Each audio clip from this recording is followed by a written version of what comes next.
Hi everyone, this is Kurt Mayo from Mayo's Music. Today we're going to learn how to properly clean and restring an electric guitar. This is very important for musicians that perform. You're going to need to learn how to do this so you've got good sounding strings. When we all make it, big time, we can hire people to do it, but on the way up, you got to learn how to do it yourself. So today I have an instrument and it's in a gig bag, so we're going to remove it from the gig bag. And you want to get the gig bag out of the way. So we'll set it over there. Now, any guitar straps on the instrument you should remove because you're likely to get them hung up. You don't want to snag and then have the guitar pulled off your workbench. First step that you want to do is double check what type of strings that you have on the guitar. And I always look, if the guitar is in tune, I want to look at the neck to see if the truss rod adjustment's good. So I'm going to sight down the neck and take a look at it. The neck looks pretty straight. If your neck has a real dish to it, it's going to need to be adjusted. That would be through the truss rod. On this guitar, it's up here by the headstock where I'm pointing. Your truss rod on this instrument looks good, so I'm going to loosen the tension on the strings, and then I'll cut them and remove them. I've got to get a tool here.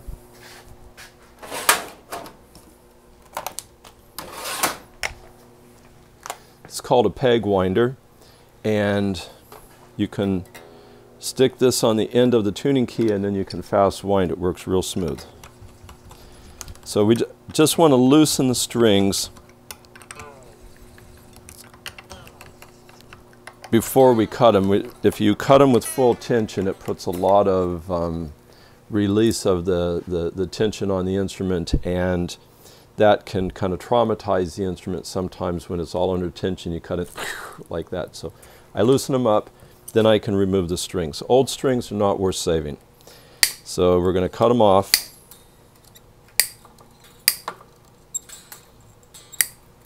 Here. And on this particular instrument, the strings come out, they come through the body, they come out the back side. Now, on a lot of instruments, this is a Yamaha Pacifica model. It's like a Fender Stratocaster, and it has a back plate. A lot of instruments, the holes in the back plate don't always line up with the holes in the unit, your vibrato unit, to where you can pull the strings out. So to get the strings out easily, we're going to remove the back plate.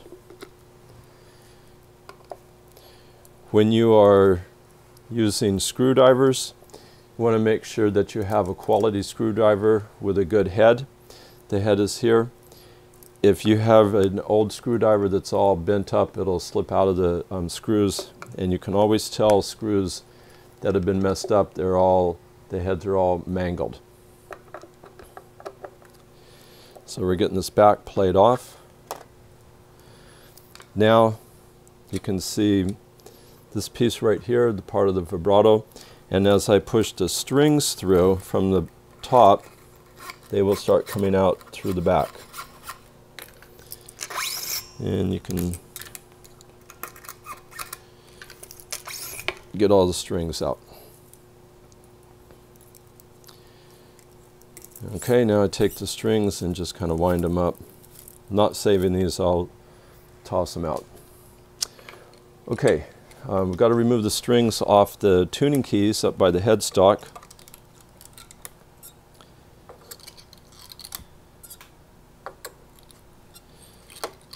These come off pretty easy. Sometimes people almost tie knots up by the tuning key, and then you can fight getting them off. You have to cut them off, and these are actually coming off fairly easy.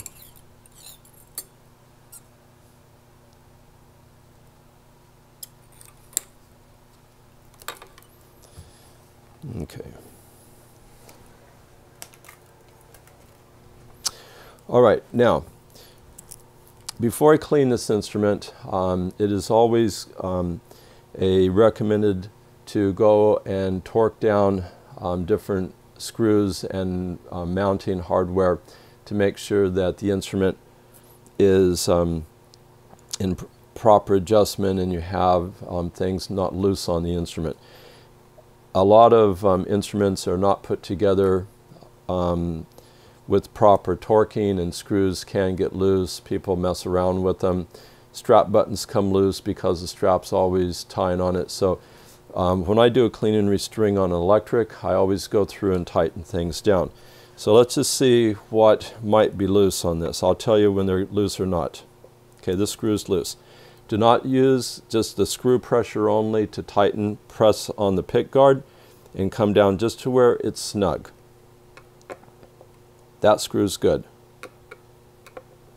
That one's loose. That one's good. That one's good. Good. This one's loose. This one's this one's loose quite a bit. This one's also loose. If you ever get a screw that will not tighten, you can correct that by pulling the screw out. This one's loose too. And that one's just barely loose. If you ever get a screw that's in the wood that will not tighten up by tightening it down, pull the screw out, put a couple of toothpicks in the hole, break off, flush the toothpick, re-put in the screw, it will tighten up. This one's loose too.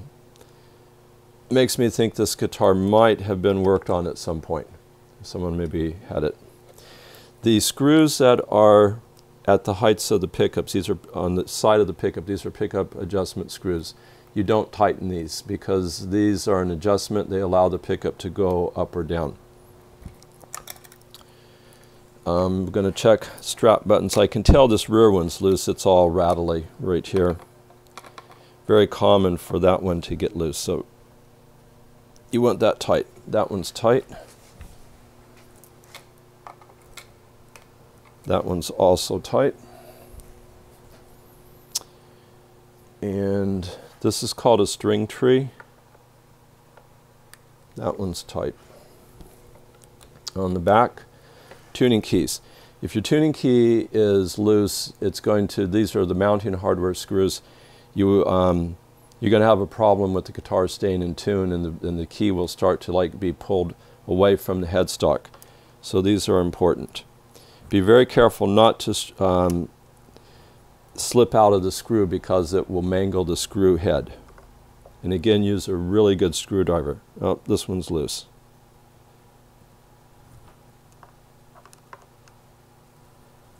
There are 2 mounting screws per tuning key. We have 6 tuning keys, so we have 12 screws here to check. This one's loose. That one's okay. That one's good. Good. Loose. Loose. And that one's good. Okay, next one I'm going to check is the neck mounting bolts. These are probably the most important ones on this because that's where the neck bolts to the body.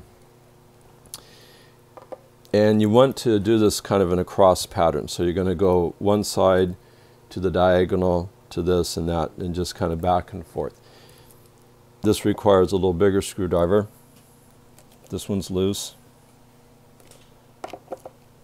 That one's also loose. That one's pretty good. That one's pretty good. I'm going to go back and re-torque them down again. There, that's good. Okay, the wood screws that are mounting this, what we call a claw, part of the vibrato, these are adjustment points, and there's no need to tighten these up as long as your vibrato was in decent adjustment, and it looked like it was probably in decent adjustment. Now, the next one I do on a guitar like this is called a vibrato tailpiece. It gives you the whammy bar effect, the wah, wah, wah. And there are, on this particular model, there are 6 screws that mount the front edge of this that the unit pivots on. These screws need to be brought down just to the top of the base plate of the vibrato. If they are too if they are too far down, it will cause this plate here to rise up on the back edge. If they are too high, it'll allow the front of the vibrato unit to lift up. And when the front lifts, it will cause you tuning problems, and it will cause the string height to change. It'll vary. So it's very important to adjust these. As I inspect these, I see one of the screws that is high. Now, I'm going to grab a chair on this real quick. On this particular adjustment, I like to sit to where my eyesight is pretty parallel to this. I got to take my glasses off for the close-up here. And I'm going to bring the screw down just to where it's beginning to touch. Now, if I take it a little bit too much, it'll lift the back end, and I'll take it to that point, and then I just back off just a little bit. And I can see the rest of them. This one maybe is a little bit out. That's good. Yeah, they're good. Okay. And last is we have our jack, which is here. That's where you plug in. And I better check the nut on the jack, but I need a different tool.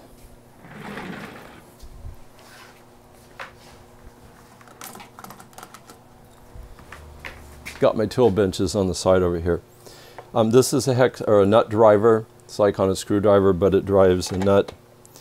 And it's the right one. Yeah, this is loose. Now, if I just go and tighten this, what'll happen, it will spin sometimes the jack on the inside, and then the wires that are connected to the jack start doing this, and you can break. So the correct way to tighten this would be to remove the plate.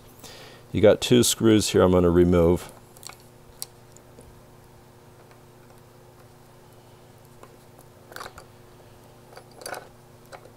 And I can look at my wiring. The wiring looks good on this, has not been twisted. So what you want to do is you want to hold the jack from the inside as you hold the plate, and then give the torque down. That way it doesn't twist on the inside. This part doesn't start twisting, and where the two wires hook up will get twisted and they can short out or they will break. So by holding the inside and kind of holding the jack and then the plate with my hand, I keep the inside from turning as I tighten this down. And I'm putting on a lot of torque on that to really tighten that. That should do it. Okay, now we put the jack back.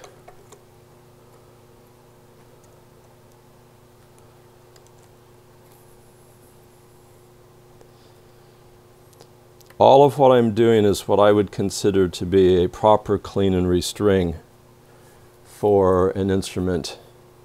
Most of the time, this one has a number of loose items on it. Makes me think that it might have been worked on at some point, or just could have come from the factory that way.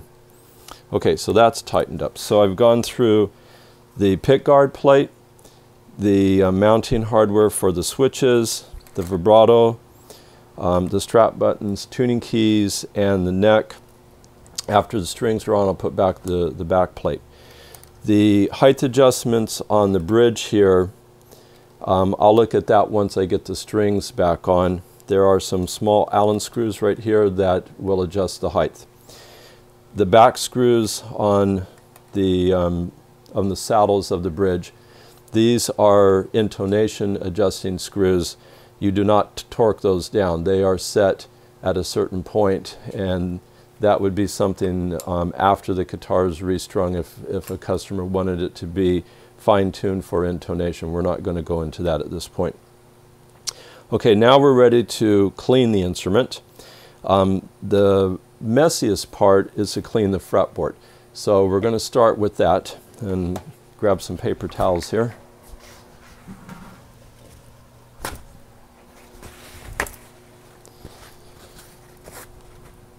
And I need a brush.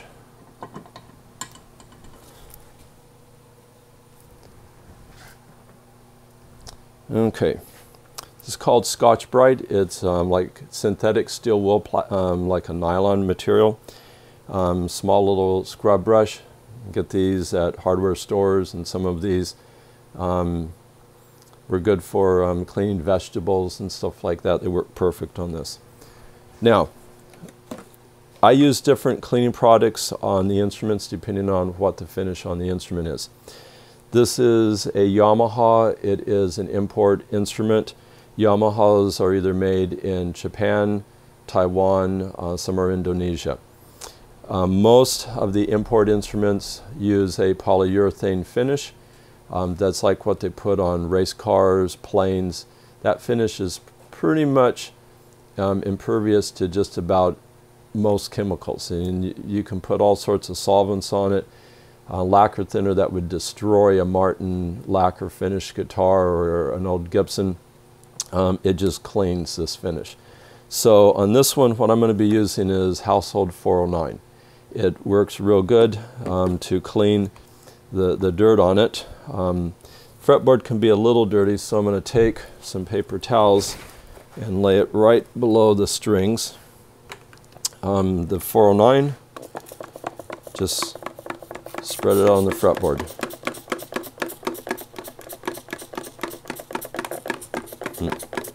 The bottle's a little bit low. There it goes. All right.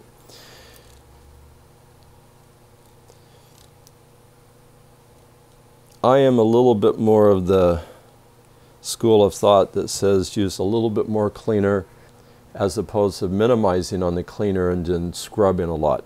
You do have to be careful what cleaner you're using and not letting it set too long.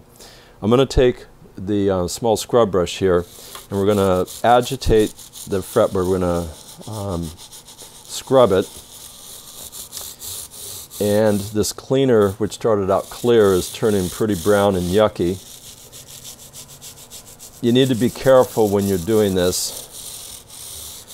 Have to tell the audience that normally I wear pretty old clothes when I'm working on a guitar, and because when I'm doing it, I'm really moving fast and this stuff splatters and stuff. I've dressed up a little bit better for this show.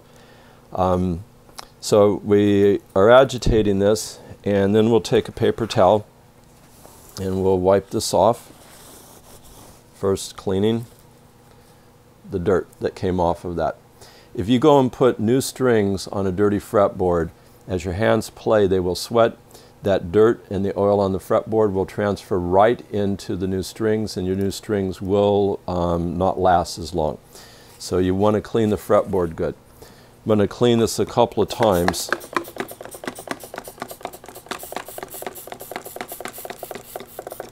Okay. Another cleaning tool I use is this Scotch Brite. It's a synthetic steel wool, and this one's super fine. What this is good is to clean the edge of the fret. So as I hold this, I'm going to take my two fingernails and I'm going to have that pad, and I'm going to take the fret. So like the fret's a bar material. So if my screwdriver is kind of like a fret, I'm going to take my fingers and run it on the edge of the fret with the steel wool, just like that. Now you can do this easily on a rosewood fretboard and a fretboard that does not have a heavy lacquer on it, but you do not want to do this on a maple fretboard that has the lacquer, because you'll dull the lacquer. So I would use something like a toothbrush to clean it, not a steel wool pad. This is a rosewood fretboard, so it will not show damage on the fretboard when you're doing this. So I take this and I'm going to scrub each side of the fret a couple of times, because that's where you're going to get a lot of buildup of oil, this black stuff. It's dead skin, sweat, dirt. It all piles up. Guitar that hasn't been restrung for a long time, you look on the bottom side of the string. Here's your string down below. You'll get stalactites that are like hanging down and hanging on the string, and all of that does is just dulls your sound, and it makes your string not play in tune over the fretboard. So this is cleaning that crud that's built up right around the edge, right as it interfaces with the fretboard.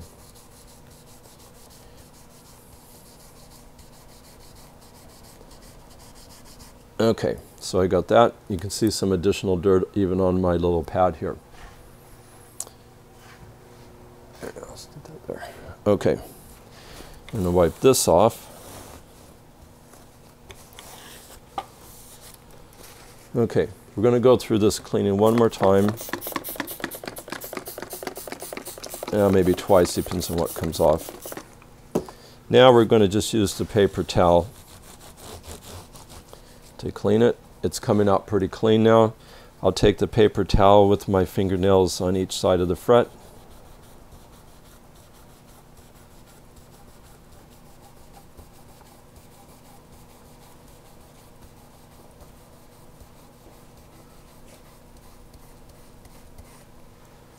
And that came out pretty good. Okay.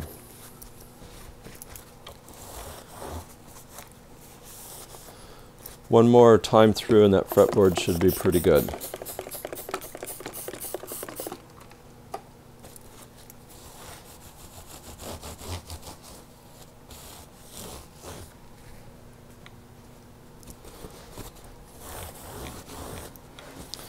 Just an added note, I will use cloth towels sometimes on some of the repairs, things that get dirty and I want to throw away. I use paper towels.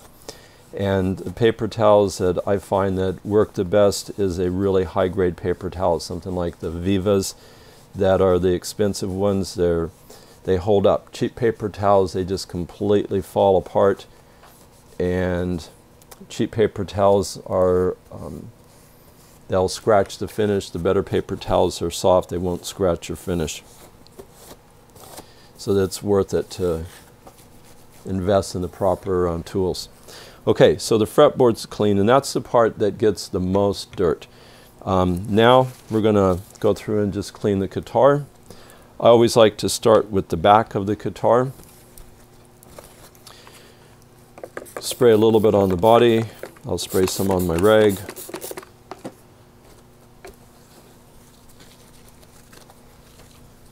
Need to get another couple of towels here. We kind of turned around my workbench so the camera could get the good angle on that. Normally in the shop would be working on that bench, and I've got all of my tools right there at my hand. Okay, and then I just go around. I do a section at a time.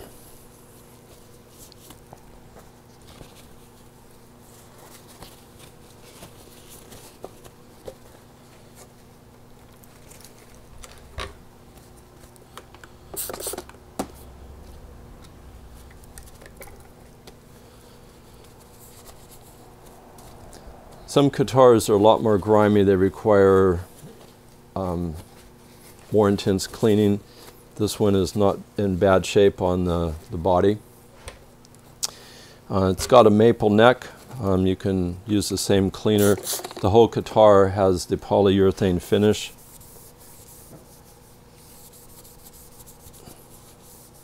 Sometimes you get a little bit more of the sweat and the oils from your hand that get into the finish in the back of the neck.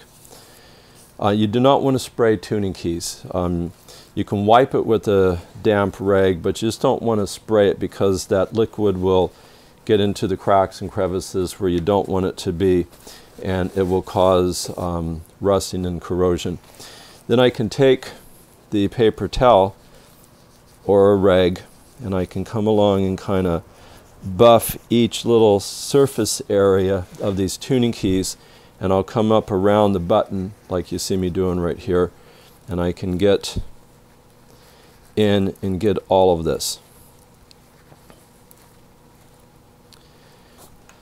Now those look real nice.